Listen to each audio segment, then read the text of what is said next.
C'est un film qui est sorti sur les écrans mardi dernier. Il est intitulé Les nouveaux chiens de garde et c'est un réquisitoire contre les médias en général et la télévision en particulier. Bande annonce.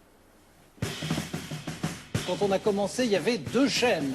Aujourd'hui, il y en a des dizaines. Quand on a commencé, il y avait 3 radios qui comptaient. Maintenant, il y en a des centaines. Donc, rien ne peut plus être dissimulé. Pas parce que les politiques sont plus vertueux, pas parce que les journalistes sont plus malins, mais parce que la concurrence l'a imposé.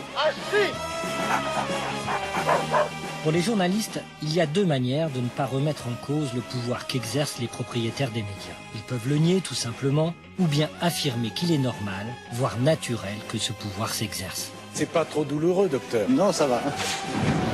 C'est un peu comme si dans une famille, certains avaient décidé de faire politique, d'autres faire économie, et les troisièmes journalisme. C'est un seul et même monde. C'est un monde unique. Ça me paraît antique ou soviétique. La crise financière est a priori passée. Et l'économie mondiale est plutôt bien gérée. Il y a une constance dans l'erreur qui est accompagnée d'une constance similaire dans l'indulgence. Il y a des vrais pouvoirs, les vrais pouvoirs stables, c'est le pouvoir du capital. Il y a un problème républicain dès l'instant que de très gros intérêts financiers liés à de très gros intérêts médiatiques sont en liaison intime avec l'État. Ce sont donc ces chefferies éditoriales des gardiens parfaitement visibles de l'ordre social existant. Yannick Kergoat, bonsoir. Vous êtes l'un des 2 réalisateurs des Nouveaux chiens de garde avec Gilles Balbastre. Le film est sorti mardi dernier. Il suscite déjà mercredi, il suscite déjà un certain nombre de commentaires. Les Nouveaux chiens de garde, le titre est dur. Il fait évidemment allusion au roman de Paul Dizan, Les chiens de garde. Il fait également allusion à l'essai de Serge Halimi, paru en 97, qui portait ce même titre. Les Nouveaux chiens de garde. Il garde quoi pour vous? Alors, je crois qu'il fait beaucoup plus qu'allusion à l'essai de Serge Halimi. Oui, on est l'adaptation. Voilà, pas exactement l'adaptation, mais Serge en est l'un des auteurs, avec Pierre Imbert et Renaud Lambert. Donc, oui, je crois que c'est important de dire ça tout de suite pour ceux qui n'ont pas vu le film, et notamment le générique de fin, que ce n'est pas le coup de gueule d'une poignée de francs-tireurs, mais que c'est un film qui doit tout, qui est issu de tout un courant critique sur la question des médias qui a émergé en France il y a une quinzaine d'années. Et si on a cité Serge Halimi, je pense qu'il faut aussi citer les ouvrages de Pierre Bourdieu. Il faut citer évidemment les articles du Monde diplomatique, des publications comme PLPL et Plan B, qui sont certainement plus confidentielles, mais qui ont joué un rôle important pour formaliser ces questions-là.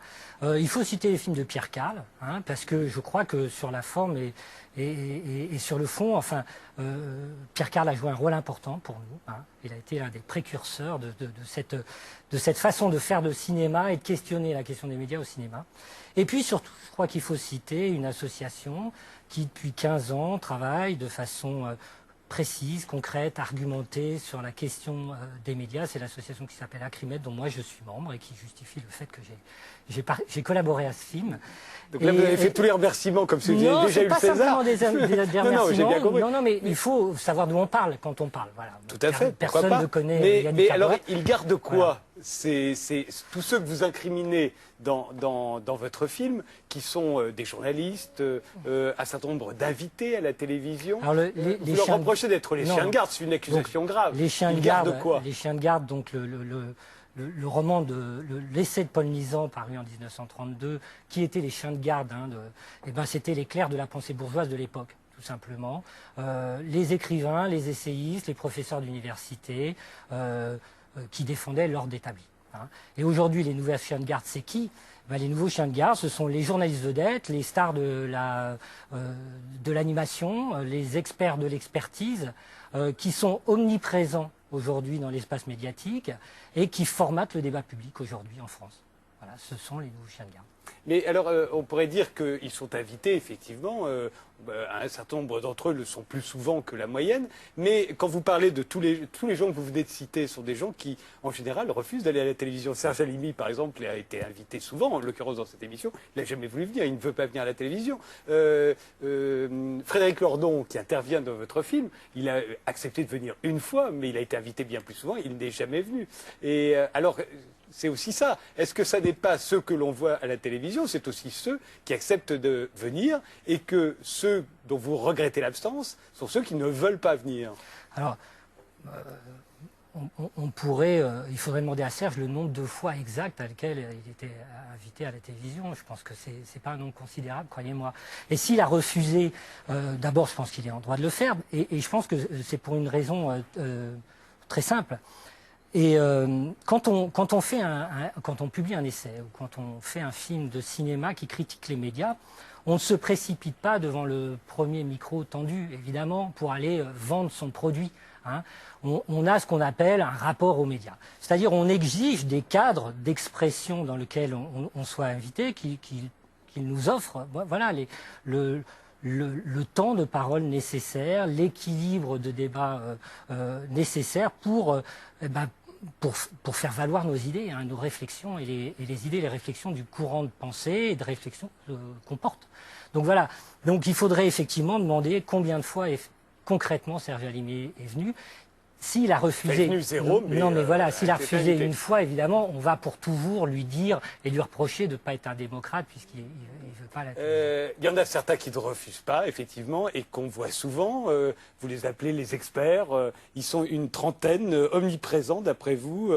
Ils ont réalisé, dites-vous, en fait, le rêve d'Alain Peyrefitte, hein, le ministre de l'Information du général de Gaulle, qui, dans sa réforme du journal télévisé, à l'époque, avait voulu entourer le présentateur du journal télévisé d'un certain nombre d'experts qui auraient été objectifs. Je propose de regarder tout de suite un extrait des nouveaux chiens de garde. Vous en prenez à cette trentaine d'invités omniprésents. La plupart des téléspectateurs souhaitent que les informations leur soient exposées, non par toujours le même présentateur, mais par des spécialistes des différents problèmes internationaux, économiques, sociaux, judiciaires, parlementaires. C'est pourquoi le présentateur sera transformé en une sorte de meneur de jeu qui devra s'effacer pour laisser la place soit aux images, soit aux meilleurs spécialistes d'une question. J'espère, je crois, que les téléspectateurs de bonne foi, c'est-à-dire presque tous, reconnaîtront que cette nouvelle formule, qui supprime les commentaires pour laisser parler seulement les images ou les faits, ou alors des dialogues, marquera un progrès vers l'objectivité et la dépolitisation. Voulez-vous dire par là, monsieur Le rêve d'Alain Peyrefitte est devenu réalité. Ce spécialiste qu'il décrit, garant de l'objectivité et de la dépolitisation de l'information, est aujourd'hui l'invité permanent des plateaux de télévision, des émissions de radio et des colonnes de journaux. On l'appelle l'expert. Économiste, sociologue, politologue, intellectuel, ces titres universitaires donnent à ses affirmations le brillant de la science. Mais le cénacle des experts est très restreint. Tous médias confondus, ils sont à peine une trentaine. D'une émission à l'autre, ils se croisent, se remplacent, se retrouvent, se succèdent, pour répondre à toutes les questions que les journalistes aimeraient que nous nous posions. Qu'est-ce qu'ils ont en commun, d'après vous, ceux que vous montrez dans le film Ils ont en commun d'abord d'être effectivement un tout petit groupe, hein, une trentaine d'experts qu'on retrouve le matin sur les matinales radiophoniques, la journée dans les tribunes des grands journaux et le soir dans les talk-shows et les émissions politiques.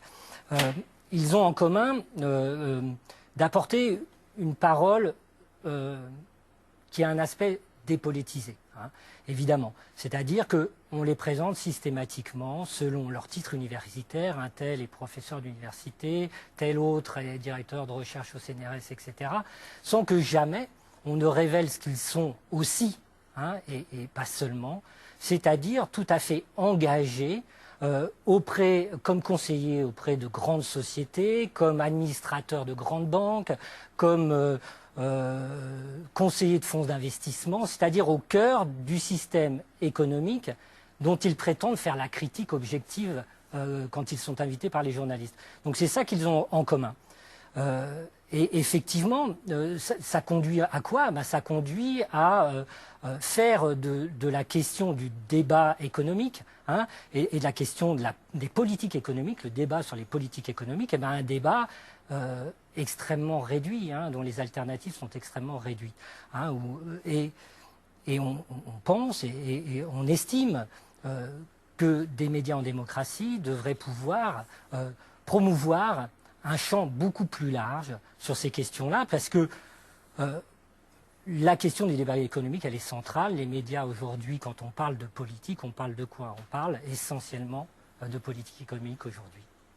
Yannick Kergoat, je vous avais proposé, ainsi qu'à un certain nombre de ceux qui participent à votre film, de faire un débat justement entre vous et ceux que vous accusez d'être trop souvent invités et d'être des chiens de garde. Aujourd'hui, l'idéologie dominante, c'est ça, j'ai bien compris, du capitalisme libéral. Et vous avez refusé, vous avez dit non, on ne veut pas débattre. Pourquoi? C'est pas aussi simple que ça. D'abord, je suis là, je suis présent. Oui, voilà, vous êtes là, mais là, au bar, pas au centre. Non, ça n'empêche pas qu'ils pourront commenter ce que vous dites. Déjà, si je suis là, et c'est qu'on pense que l'émission que vous avez le mardi soir ne relève pas de cette pensée unique. Tout à fait. Non, mais on le pense et on a fait ce choix.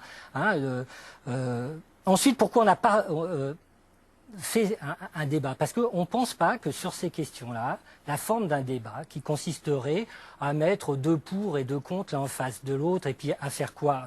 En gros, un droit de réponse à ceux qui sont attaqués dans le film. Ce serait un débat intéressant, approfondi, équilibré sur une question aussi importante que celle-là, tout simplement. Et d'ailleurs, au téléphone, vous l'avez dit, vous étiez relativement d'accord avec ça cet après-midi au téléphone. Non, je ne suis pas d'accord avec l'idée du débat, qu'on ne peut pas débattre à la télévision. Je dis que ça ne remplace pas le reste. Alors, et puis par ailleurs, j'ai un deuxième argument, c'est qu'on fait un film de cinéma. Notre vocation, quand on fait un film de cinéma, c'est pas de passer à la télévision. Voilà. Et que ça ne remplace pas. Non, c'est pas notre vocation, tout simplement. Pourquoi? Parce que depuis la sortie du film et en comptant les avant-premières, on a déjà animé, les auteurs, mon co-réalisateur et moi-même, une 30aine de débats dans toute la France et qu'on va continuer pendant encore des mois. On a tout un programme de débats. On fait un film aussi pour aller au contact direct avec les gens, avec le public. Donc, on montre le film, les gens restent dans la salle et on débat de cette question. Et débattre, c'est pas forcément « j'ai raison, tu as tort ». Non, c'est de faire de cette question, la question des médias, une question vraiment du débat public, une question qui soit vraiment une question politique. Parce que si, in fine, s'il y a une raison de faire ce film, c'est celle-là. Qu'on parle enfin de la question des médias en France et des médias d'information comme d'une question politique importante pour la démocratie, qu'on arrête d'en faire une question technique réservée aux journalistes. Ou aux réformes de structure qui compteraient les points de concentration qu'il faudrait ou qu'il ne faudrait pas. Non, on pense qu'aujourd'hui, il n'y a plus de débat sur la question des médias en France, débat sérieux, et on voudrait que cette question revienne aux agendas des formations politiques, des associations et de toutes les composantes du mouvement social. Voilà. Et je pense que c'est en train de se passer dans les salles, à Paris, en province, partout, et que ce n'est pas forcément à la télé. Merci Yann Kergoat. Je vais poser la question à mes invités, en particulier à l'un d'entre eux, puisqu'on le voit dans le film. On vous reproche notamment d'être celui qui est le plus souvent invité à la télévision. Il faut dire que vous écrivez beaucoup de livres, Jacques Attali. Qu'est-ce que vous pensez de cette analyse? Quand ce monsieur aura le courage de venir débattre avec moi, d'être en face de moi, je lui répondrai. Là, j'ai rien à dire. Mais il a expliqué. Absolument rien à dire. Rien à dire. Quand il aura le courage d'être en face de moi, je lui répondrai. Bruno Gassio? J'ai vu le film, j'ai adoré, et c'est un sujet sur lequel on a travaillé. J'ai travaillé personnellement pendant 16 ans au Guignol, à dire que les journaux ne sont pas des journaux, mais sont des marques, que ces marques vendent des produits, et que miraculeusement, les intérêts particuliers des gens qui détiennent ces journaux correspondent exactement, toujours, à l'information qui est donnée dans ces journaux. Donc, je suis entièrement d'accord avec ce que j'ai vu dans ce film, qui est assez marrant d'ailleurs, qui est plutôt bien fait, que j'encourage les gens à regarder. Mais il y a une idéologie dominante pour vous qui est véhiculée. Il y a une musique, il y a un ronron perpétuel qui est toujours le même, dont Jacques Attali, que j'aime beaucoup, participe pour 572 invitations. Waouh, vous avez fait fort, Jacques. C'est ce qu'ils disent dans le film. C'est ce qu'ils disent dans le film. Il y a 572 invitations à la télé sur je ne sais plus combien de livres chroniqués, et favorablement aussi. Mais c'est vrai, j'ai écrit ça dans un bouquin qui s'appelle La Révolution, on se rappelle, qui, en parlant de comment on fabrique une pensée unique. Une des façons de fabriquer une pensée unique, c'est de regarder qu'entre Alain Minc, Jacques Attali et Bernard-Henri Lévy, par exemple, c'est 30 bouquins en 7 ans.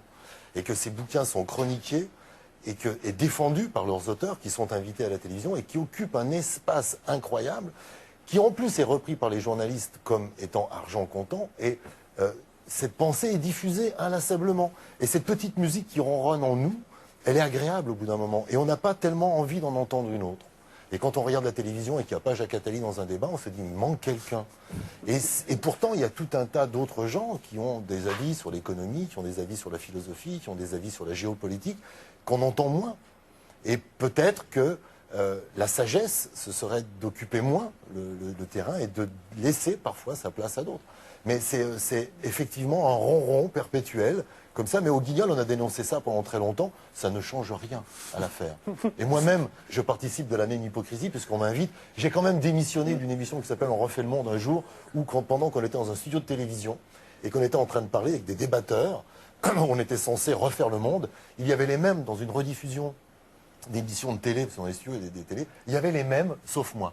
Et à un moment, je dis, bon, je vais y aller parce que ça sert à rien. Vous avez déjà dit ça à la télé, vous le dites là et vous l'avez écrit dans les journaux. J'ai trouvé ça presque indécent. Régis Geoffrey. Un petit truc, parce que j'ai pas vu le film et j'ai entendu l'interview. Et ce qui m'a intéressé dans l'interview, c'est plutôt, ça c'est vrai qu'il y a toujours les mêmes, sportifs, les mêmes romanciers, les mêmes artistes. Ça, je suis d'accord. Non, ce que je trouvais intéressant, c'est de dire qu'on ne disait pas les autres fonctions des personnes, c'est-à-dire ceux qui avaient des fonctions dans une entreprise, etc. Ça me paraît fondamental. Mais j'ajouterais quelque chose de beaucoup plus embêtant pour tout le monde. On parle d'économie, on parle de SMIC et tout ça. Moi, je serais assez favorable qu'on affiche les revenus annuels. Parce que je pense que sur un plateau de télévision, il faut savoir qu'il y a très peu de gens qui gagnent moins de 5 000 € par mois, très peu de gens qui gagnent moins de 10 000 € par mois, et on peut monter assez haut. Et oui, mais très peu, j'ai dit. Vous parlez des invités ou des gens qui travaillent? Je parle des invités parce que les gens qui gagnent peu d'argent sont dans les reportages. Ce que je veux dire, c'est qu'on ne parle pas de la même façon du RMI, du RSA, ou du SMIC, selon qu'on gagne 2, 3 000, 5 000, 10 000 € par mois. Et ça rejoint ce qu'a dit le monsieur. Je pense qu'il faut qu'on sache à qui on a affaire, et au moins de savoir s'il est, outre qu'économiste à Sciences Po ou je ne sais où, s'il a des intérêts particuliers dans une société quelconque. Yvan Rioufol.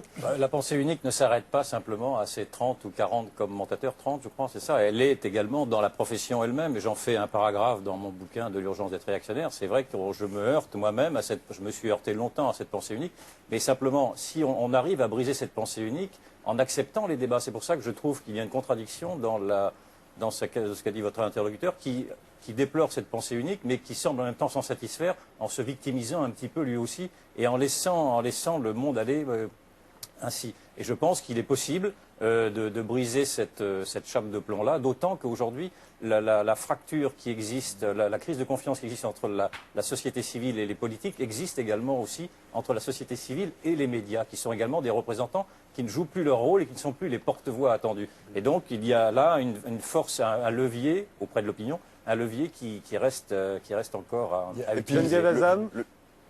Geneviève Azam. Le problème, je crois que c'est pas seulement la télévision, c'est la question de l'expertise. C'est quoi un expert? Qu'est-ce qu'un expert? Il faut diversifier, il faut du pluralisme. Il faut des contre-pouvoirs, il n'y en a pas. Il y en a pas.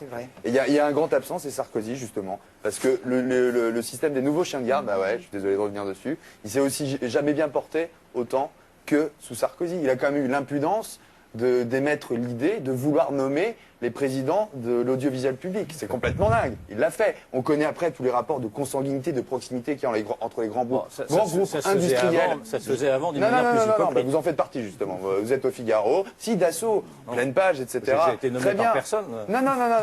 Attendez, je vais terminer. Donc il y a une consanguinité, une proximité qui est quand même assez incroyable. Et donc ça donne ces journaux-là, Lagardère, enfin avec Lagardère, Dassault, etc. quoi. Et donc, on peut multiplier les exemples. Par exemple, vous êtes éditorialiste au Figaro. Eh ben récemment, Étienne Moujotte, celui qui a déjà été rentemplant chef général sur TF1 pendant des années, qui est votre directeur de la publication, qu'est-ce qu'il a dit? Je vais vous poser une petite question. Qu'est-ce qu'il a dit? Il a dit on n'est pas là pour emmerder Sarkozy. À qui? À la société des pauvres journalistes qui étaient là et des employés qui étaient et des employés qui étaient à terre. Je vais vous demander votre sentiment.